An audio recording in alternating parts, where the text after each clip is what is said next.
Scott County in north central Texas, Hopkins County in north central Texas, Rains County in north central Texas, until 12:15 a.m. Central Standard Time. At 11:16 p.m. Central Standard Time, a severe thunderstorm was located 8 miles southeast of Greenville, moving east at 25 miles per hour.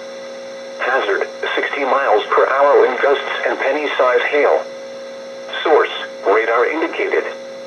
Impact, expects damage to roofs, siding, and trees.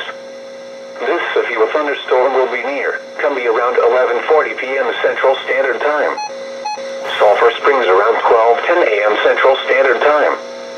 Como around 12:15 a.m. Central Standard Time. Other locations impacted by this severe thunderstorm include Lone Oak, Point, and Tyra. This includes Interstate 30 between mile markers 99 and 131. For your protection, get inside a sturdy structure and stay away from windows.